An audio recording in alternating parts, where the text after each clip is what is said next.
بلکہ فرمایا کہ مومن کے پاؤں میں کانٹا بھی چبھتا ہے تو اس کا بھی اس کو اجر دیا جاتا ہے، اس کے درجے بلند ہوتے ہیں، اس کے گناہ معاف کر دیے جاتے ہیں، اس کی خطاؤں سے درگزر کر لیا جاتا ہے، لیکن یہ مشروط ہے اس تکلیف کو صبر کے ساتھ برداشت کرنے سے۔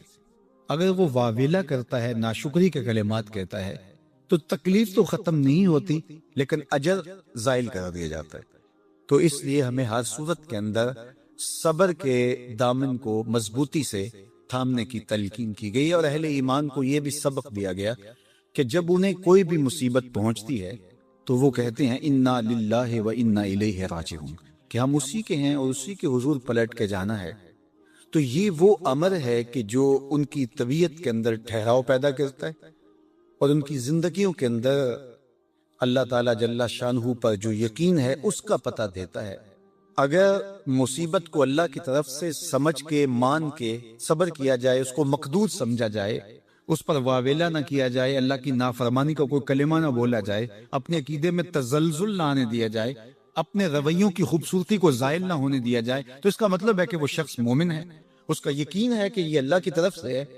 تو پھر اس کے یقین کے صلے کے اندر اللہ اس کو پھر ہدایت قلب کا چراغاں نصیب کرتا ہے، اور فرمایا واللہ بکل شیء علیم، اور اللہ ہر شے کو جاننے والا ہے، اسے پتہ ہے کہ کسی پر مصیبت نازل کیوں کرنی ہے، اور اس مصیبت سے اس کا امتحان لینا مقصود ہے، اس کے درجوں کو بلند کرنا مقصود ہے، اس کے گناہوں کو معاف کرنا مقصود ہے، اس کو کسی آزمائش میں ڈال کر کے اس کو مزید کندن بنانا مقصود ہے، یا اس کا کیا مقصود ہے، اس کو سزا دینا مقصود ہے، یہ اسے پتہ ہے۔ تمہارا رب تمہاری طرف آنے والی جو تکلیفیں ہیں ان کے اندر ہزارہا پنہا حکمتوں سے واقف ہے۔ یہاں یہ بات بھی سمجھنے کے قابل ہے کہ جو شخص مصیبت کے آنے پر صبر اور استقامت کے ساتھ اس سے نپٹتا ہے اور اللہ پر جو اس کا یقین ہے اس میں تزلزل پیدا نہیں ہونے دیتا، کل من عند اللہ، اے محبوب فرما دیجئے جو کچھ ہے وہ تمہارے رب کی طرف سے، یہ اس کا خیال اور فکر ہے کہ یہ میرے اللہ کی طرف سے، تو پھر اس مصیبت کو ٹالنے والا بھی وہی ہے۔ تو اگر یہ اس کا عقیدہ پختہ تھا تو پھر وہ مالک کی دہلیز چھوڑ کے، مالک کی چوکھٹ چھوڑ کے کسی اور دہلیز پہ نہیں جائے گا، کسی اور چوکھٹ پہ نہیں جائے گا، وہ اس مصیبت کو دور کرنے والا مؤثر حقیقی اللہ کو ہی جانتا ہوگا اور اسی کے حضور دعائیں کرے گا، التجائیں کرے گا، کسی شرک کا ارتکاب نہیں کر سکتا ہے، اور وہ مالک کی دہلیز سے کبھی روح گردانی نہیں کر سکتا، بلکہ اس تکلیف کے آنے سے وہ اپنے رب کے ساتھ اور زیادہ جڑ جائے گا، اور اگر وہ صبر کرے تو یہ اس کا ایک مرتبہ ہے کہ وہ حوصلے کے ساتھ اس تکلیف کو برداشت کرے، اور دوسرا مرتبہ جو اس سے بڑھ کر ہے کہ اس پہ اللہ کی رضا کے سانچے میں اپنے آپ کو ڈھال لے کہ جے سونا میرے دکھ وچ راضی، میں سکھ نو چلے ڈاواں۔ اگر وہ اس بات پہ راضی ہے تو کوئی بات نہیں ہے، میں اس پہ راضی ہوں کہ میرے رب کی یہ رضا ہے۔ تو یہ دونوں چیزوں کا مل جانا، یا دونوں میں سے کسی ایک کا مل جانا، یہ اللہ کی طرف سے اس کو دیا گیا انعام ہے جو اس مشکل حالات میں اس کو حاصل ہوتا ہے۔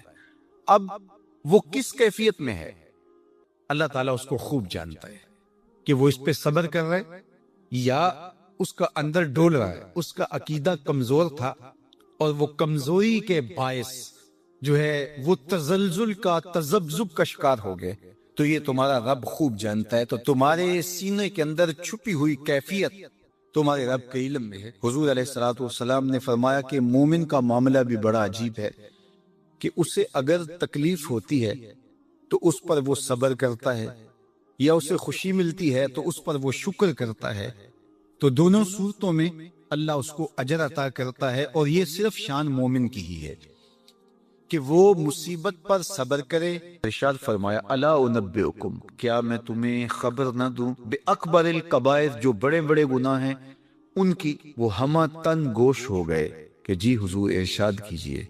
تو آقا کریم نے جو پہلی بات ارشاد فرمائی الاشراک باللہ، اللہ کے ساتھ کسی کو شریک ٹھہرانا ہے، اس کی ذات میں، اس کی صفات میں، اس کے افعال میں کوئی شریک نہیں، وہ وحدہ لا شریک ہے۔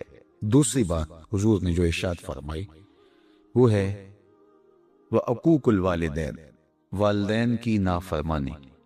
امام فخر الدین رازی نے تفسیر کبیر میں لکھا ہے کہ انسان کے وجود کا سبب حقیقی ذات باری تعالیٰ ہے اور سبب مجازی والدین ہے۔ تو اس لیے گناہوں میں جو بڑے گناہ ہیں، اکبر الکبائر جو ہیں، ان میں سے دوسرا بڑا گناہ اللہ کے محبوب علیہ السلام نے عقوق الوالدین کو بیان فرمایا۔ تو والدین کے ساتھ اس نے سلوک کرنے کی ہمیں تلقین کی گئی، اور یہ شریعت اسلامیہ کا ہم سے تقاضا ہے۔ اور ویسے بھی اولاد اگر طبعاً فطرتاً شکر گزار ہو تو وہ ہو ہی نہیں سکتا کہ وہ اپنے والدین کی نافرمانی کرے۔ اللہ کے محبوب علیہ السلام نے ایک موقع پہ ارشاد فرمایا کہ ملعون من سب اباہ، ملعون من سب اباہ، وہ شخص لعنتی ہے جو اپنے ماں باپ کو گالی دیتا ہے۔ تو کتنی سخت مذمت کی گئی اس شخص کی جو والدین کی نافرمانی کرتا ہے۔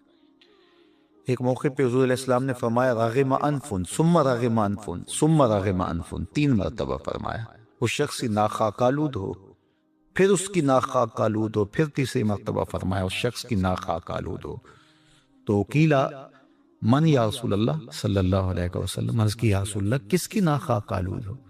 تو آقا کریم علیہ السلام نے فرمایا من ادرک ابویہ عند الکبر احدہما او کلیہما فلم يدخل الجنہ، جس نے والدین کو ایک کو یا دونوں کو بڑھاپے میں پایا اور جنت میں داخل نہ ہو سکا، اس شخص کی ناک خاک آلود۔ اور یہ تیسری بات ارشاد فرمانے سے قبل حضور نے تکیہ چھوڑ دیا تھا۔ حضور ٹیک لگائے تشریف فرما تھے، لیکن جب حضور یہ بات ارشاد فرمانے لگے فجلس وکان متکئا، تو حضور بیٹھ گئے اور حضور نے تکیہ چھوڑ دیا، اور حضور نے فرمایا الا وقول الزور، سن لو تیسری چیز جھوٹی بات کرنا ہے، جھوٹ بولنا ہے۔ تو یہ ہے اللہ کے محبوب علیہ الصلوۃ والسلام کا سخت تاکید کرنا جھوٹ سے اپنی امت کو بچانے کے لیے۔ اچھا، یہاں ایک بات رک کے یہ سمجھ لیں کہ جھوٹ بہت بری چیز ہے، لیکن شرک اس سے بڑا گناہ ہے۔ تو اس کی تاکید اتنی زیادہ کیوں کی؟ حضور نے ٹیک چھوڑ دی اور آقا کریم علیہ السلام بار بار ارشاد فرماتے رہے۔ تو اس کی وجہ یہ ہے کہ شرک کو بڑا گناہ سارے سمجھتے ہیں، اسی طرح ماں باپ کی نافرمانی ہر شخص سمجھتا ہے کہ یہ بہت بڑا گناہ ہے، اور اگر کوئی شخص ماں باپ کا بے ادب ہو، گستاخ ہو، تو لوگوں کی نظروں میں بھی وہ گر جاتا ہے کہ یہ برا شخص ہے کہ ماں باپ کے ساتھ بدسلوکی کر رہا ہے۔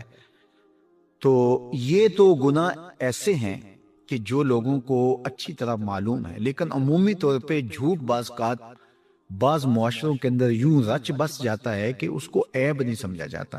اس لیے حضور نے اس پر خاص تاکید کی اور ٹیک چھوڑ کے آگے بڑھے، اور پھر بار بار ارشاد فرماتے رہے کہ اس کو چھوٹا نہ سمجھنا۔ جس طرح اکبر الکبائر میں شرک ہے، اکبر الکبائر میں عقوق الوالدین ہے، اسی طرح یہ بھی اکبر الکبائر میں شامل ہے کہ کوئی شخص جھوٹ بولے۔ تو جھوٹ بولنا یہ اللہ کی ناراضگی کا سبب اور ذریعہ ہے۔ تقریباً 200 قرآنی آیات جھوٹ کی مذمت اور جھوٹ سے بچنے کی تاکید اور ترغیب میں ہے، اور سینکڑوں احادیث جھوٹ کی مذمت میں اور جھوٹ سے دامن کو بچانے کی تلقین پر مشتمل ہے۔ تو اس لیے اللہ کی بارگاہ میں یہ دعا مانگیں کہ اللہ ہمیں جھوٹ کے مرض سے نجات دے اور ہمیں ہمیشہ سچ اور سچائی کی توفیق سے مالا مال کرے۔ آئیے حضور علیہ السلام کا ایک اور فرمان دیکھتے ہیں۔ حضور نبی رحمت صلی اللہ علیہ وسلم نے ارشاد فرمایا من کانت نیتہ طلب الآخرہ، جس شخص کی نیت مقصد زندگی آخرت طلب کرنا ہے، وہ دنیا پہ آیا اس لیے ہے، اس کی آرزو ہے کہ میری آخرت ٹھیک ہو جائے، وہ دن رات لگا ہوا ہے آخرت کو درست کرنے کے معاملے میں۔ جس کا مقصد زندگی طلب آخرت ہے، جعل اللہ غناہ فی قلبہ وجمالہ شاملہ واتتہ الدنیا وہی راغمۃ، تو اللہ تعالیٰ اس کے دل میں غنا ڈال دیتا ہے، اس کی محتاجی دور کر دیتا ہے، اور دنیا ساری اس کے پاس جو ہے ایسے آتی ہے اس کے پاس جس طرح کے لونڈیاں آتی۔ لونڈی بن کے، خادمہ بن کے، نوکر بن کے دنیا اس کے قدموں تلے آتی۔ یہ وہ جس کا مقصد آخرت ہے۔ دنیا کی مثال سائے کی ہے نا، سائے کے پیچھے بھاگو تو آگے بھاگتا ہے، سائے کے آگے بھاگو تو پیچھے بھاگتا ہے۔ جس کی طلب دنیا نہیں ہے، جس کی طلب آخرت ہے، تو اس کے مقصد اور مقدر کی جو دنیا ہے وہ اس کو ملنی ہے، لیکن اس کو پیچھے بھاگے گی، لونڈیوں کی طرح، خادموں کی طرح اس کے پیچھے آئے گی۔ اور فرمایا وَمَنْ كَانَتْ نِيَّتُهُ طَلْبُ الدُّنْيَا، اور جس کا مقصد زندگی طلب دنیا ہے، جَعَلَ اللَّهُ الْفَقْرَ بَيْنَ عَيْنَيْهِ، اللہ تعالیٰ اس کی دو آنکھوں کے درمیان محتاجی لکھ دیتا ہے۔ وَشَتَّتْ عَلَيْهِ أَمْرُهُ، اور اس کے اوپر معاملے مشکل ہو جاتے ہیں، متنوع اور مختلف ہو جاتے ہیں، یہ بھی مصیبت، یہ بھی کرنا ہے، وہ بھی کرنا ہے، ہر وقت پھنسا ہوا ہے۔ وَلَا يَأْتِيهِ مِنْهَا إِلَّا مَا كُتِبَ لَهُ، اتنا کچھ ہونے کے باوجود حضور فرمایا ملتا وہی ہے جو اس کے مقدر میں لکھا ہوا ہے۔ پہلے کو بھی مقدر کا ملا، دوسرے کو بھی مقدر کا ملا، لیکن پہلے کے پیچھے بھاگ کے دنیا گئی اور دوسرا دنیا کے پیچھے بھاگتا رہا۔ پہلے کے پیچھے دنیا ذلیل ہو کے آئی اور دوسرا دنیا کے پیچھے ذلیل ہوتا رہا۔ اب اگر آخرت کے طالب بن جائیں گے تو دنیا پیچھے پیچھے ہوگی، اگر دنیا کے طالب بن جائیں گے تو پھر دنیا آگے آگے ہوگی۔ حضرت ابو ہریرہ رضی اللہ تعالی عنہ سے ہی ایک روایت ہے، فرماتے ہیں کہ آمرانی ربی بتسعین، کہ حضور فرماتے ہیں کہ میرے رب نے مجھے 9 چیزوں کا حکم دیا، میرے رب نے مجھے 9 چیزوں کا حکم دیا۔ خشیت اللہ فی السر والعلانیہ، کہ میں اعلانیہ بھی اور مخفی بھی اللہ سے ڈروں، ایک تو مجھے اس کا حکم دیا، اعلانیہ طور پہ بھی اللہ کا خوف ہو اور مخفی طور پہ بھی۔ دوسری بات وَكَلِمَةِ الْعَدْلِ فِي الْغَضْبِ وَالرِّضَا، غصے میں ہوں یا کہ خوشی کے ماحول میں میں عدل انصاف کو ہاتھ سے نہ چھوڑو، کلمہ عدل ہی کہوں، مجھے یہ بھی حکم رب نے دیا۔ تیسرا حکم وَالْقَسْطِ فِي الْفَقْرِ وَالْغِنَى، دولت مندی اور محتاجی، غربت، دونوں ادوار کے اندر مجھے میانہ روی سے چلنے کا حکم دیا ہے۔ چوتھی چیز وَأَنْ أَصِلَ مَنْ قَطَعَنِي، جو میرے سے قطع تعلق کرے میں اس سے تعلق جوڑوں، یہ مجھے حکم دیا گیا ہے۔ پانچواں حکم یہ دیا گیا وَأُعْطِيَ مَنْ حَرَمَنِي، جو مجھے محروم کرے میں اس کی جھولیاں بھر دوں۔ وَأَعْفُوَ عَمَّنْ ظَلَمَنِي، اور جو میرے اوپر ظلم کرے میں اس کو معاف کر دوں۔ وَإِنْ يَكُونَ صَمْتِي فِكْرًا، میں خاموش رہوں تو فکر کروں۔ وَنُطْقِي ذِكْرًا، جب بولوں تو ذکر کروں۔ وَنَظْرِي عِبْرًا، جب دیکھوں تو عبرت حاصل کروں۔ وَآمُرَ بِالْعُرْفِ وَقِيلَ بِالْمَعْرُوفِ، اور جب کسی کو حکم دوں تو نیکی کا ہی حکم دوں۔ کہا میرے رب نے یہ مجھے 9 باتیں ارشاد فرمائی ہیں۔ اب حضرت ابو ذر غفاری رضی اللہ تعالی عنہ کو جو حضور نے ارشاد فرمایا وہ بھی سماعت کر لیں۔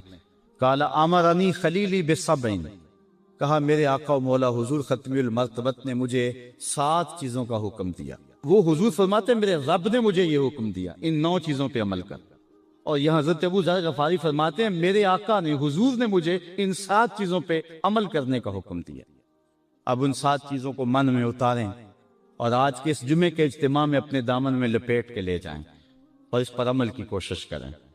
پہلی بات امرنی بحب المساکین والدنو منہ، حضرت ابو ذر غفاری فرماتے ہیں حضور نے مجھے مسکینوں سے پیار کرنے کا حکم دیا، والدنو منہم، اور فرمایا کہ ان کے پاس بیٹھا کرو۔ جو مسکینوں کے پاس بیٹھتا اس میں تکبر پیدا نہیں ہوتا ہے۔ پہلا حکم حضور نے مجھے دیا کہ میں مسکینوں کے پاس بیٹھا کروں اور ان کے ساتھ محبت کیا کروں۔ اور دوسرا حکم حضور نے یہ دیا وَآمَرَنِي أَنْ أَنْظُرَ إِلَى مَنْ هُوَ دُونِي وَلَا أَنْظُرَ إِلَى مَنْ هُوَ فَوْقِي، حضور نے مجھے یہ حکم دیا ہے کہ میں اپنے اوپر نہ دیکھوں، اپنے نیچے دیکھوں۔ اپنی مٹی پہ ہی چلنے کا سلیقہ سیکھو، سنگ مرمر پہ چلو گے تو پھسل جاؤ گے۔ حضرت شیخ سعدی فرماتے ہیں کہ میں دمشق کی جامع مسجد میں جمعہ پڑھنے گیا، میرے کسی نے جوتے اٹھا لیے، میرے پاس پیسے بھی نہیں تھے کہ مزید جوتے خرید سکتا۔ بازار میں گزر رہا ہوں، دل میں یہ بات آئی کہ زمانہ تیرا احترام کرتا اور تیری یہ حالت کے جوتے خریدنے کے لیے رقم بھی تیرے پاس نہیں ہے۔ کہتے ہیں یہ شکوہ پیدا ہو ہی رہا تھا، آگے سے ایک بندہ آ رہا تھا جس کے پاؤں ہی نہیں ہے، تو میں نے فوراً سر جھکا دیا، میں نے کہا مالک تیرا شکر ہے، جوتے آج نہیں تو کل نصیب ہو جائیں گے، میرے پاؤں تو سلامت ہیں۔ تو حضرت ابو ذر غفاری فرماتے ہیں مجھے حضور نے حکم دیا ابو ذر اپنے اوپر نہ دیکھا کرو، اپنے نیچے دیکھا، تم اوپر دیکھتے ہو، اگر ہم دیکھ رہے ہیں ہمیں پنکھا بھی نصیب نہیں ہے اور ہم یہاں میدان میں بیٹھے ہوئے ہیں تو ان کو بھی دیکھیں کہ جن کا گھر لٹا ہوا ہے اور وہ سڑکوں پہ بیٹھے ہوئے ہیں کھانے کے لقمے کا انتظار کر رہے ہیں، ہم ان کو بھی دیکھیں۔ جب نیچے دیکھیں گے تو قرار آ جائے گا، جب اوپر دیکھیں گے تو پھر بندہ بےتاب ہو جائے گا، مضطرب ہو جائے گا کہ آئے میرے ساتھ کیا بن گیا۔ اس لیے فرمایا کیسا زندگی گزارنے کا ڈب سکھایا حضور نے، فرمایا ان انظر الی من هو دونی ولا انظر الی من هو فوقی، اپنے سے اوپر نہ دیکھوں، اپنے سے نیچے دیکھوں۔ وامرنی ان اصل الرحم وان ادبرت، مجھے حضور نے یہ حکم دیا کہ میں رشتہ داروں کے ساتھ اچھا سلوک کروں، اگرچہ وہ پیٹھ پھیر کے بھاگنا بھی چاہیں لیکن میں ان کا پیچھا نہ چھوڑوں، میں رشتہ داری کے حق کو نبھاؤں۔ وامرنی الا اسال احدا شیئا، کہا مجھے حضور نے یہ بھی حکم دیا ہے کہ ابو ذر کبھی کسی سے کچھ نہ مانگنا، کسی کے سامنے سوال نہ کرنا، ہاتھ نہ پھیلانا۔ علماء نے لکھا ہے کہ جب انتہائی بندہ مجبور ہو جائے، پھنس جائے اور جان کے جانے کا اندیشہ پیدا ہو جائے، اس وقت بوقت ضرورت بقدر حاجت مانگ لینا جائز ہے، لیکن جو اہل اللہ ہیں اس موقع کے اوپر بھی جو ہے وہ اپنے آپ کو سوال سے بچاتے۔ آپ نے حدیث تو سنی حضرت ابو ہریرہ والی رضی اللہ تعالیٰ عنہ کی حدیث مشہور ہے، اس کا پہلا حصہ یہ ہے، حضرت ابو ہریرہ رضی اللہ تعالیٰ عنہ فرماتے ہیں کہ مجھے بھوک نے ستایا، کمر سیدھی نہیں ہو رہی تھی، نہ نماز پڑھی جا رہی تھی نہ قرآن پڑھا جا رہا تھا، میں مسجد نبوی کے ایسے زاویے میں بیٹھ گیا جہاں لوگوں کا گزر ہوتا تھا، میں نے کہا میں نے سوال تو کرنا نہیں، کوئی مجھے دیکھ کر کے میرے اندر کو ڈھونڈ لے اور میری مدد کر دے۔ کہتے ہیں میں دروازے پہ بیٹھ گیا، لوگ آتے اور گزرتے چلے جاتے، وہ کیا کسی نے کہا نا ہستی پلکوں کے نیچے غم بھی پلتے ہیں مگر کون دیکھتا ہے اتنی گہرائی میں، کہتے ہیں لوگ آتے گزر جاتے۔ خیر میں نے ایک ہیلا ذہن میں آیا، حضرت ابو بکر صدیق آئے نا تو میں نے قرآن کی کسی آیت کے بارے میں مسئلہ پوچھا تو انہوں نے مسئلہ بتایا، آیت بتائی اور چلے گئے۔ میرا خیال تھا کہ میں آیت پوچھوں گا، اس دوران وہ مجھے دیکھیں گے اور میری حالت سے آگاہ ہوں گے تو میری ضرورت کو پورا کریں گے، لیکن ان کی توجہ ادھر نہ گئی، جلدی میں تھے، انہوں نے بات بتائی اور چلے گئے۔ میں پھر پریشان، پھر حضرت عمر رضی اللہ تعالیٰ عنہ، میں ان سے بھی کوئی مسئلہ پوچھا، انہوں نے مسئلہ بتایا اور چلتے بنے، میں پھر پریشان ہوا اور پھر اداس بیٹھ گیا اور جان نکل رہی ہے بھوک سے۔ کہتے ہیں پھر دل و قلب و نگاہ کا مرشد اولین آ گئے، حضور تشریف لے آئے، میں نے حضور سے بھی کچھ پوچھا، جب میں نے حضور سے پوچھا تو حضور نے میری جانب غور سے دیکھا اور پھر مسکرا کے بولے ابو ہریرہ بھوک لگی ہوئی ہے؟ میں نے عرض کیا حضور بھوک لگی ہوئی ہے، تو چونکہ مسئلہ میرا یہی تھا کہا پھر آ جاؤ میرے ساتھ۔ پھر وہ واقعہ آپ نے علماء سے سنا ہے کہ دودھ کا ایک پیالہ تھا اور 70 آدمی پی گئے۔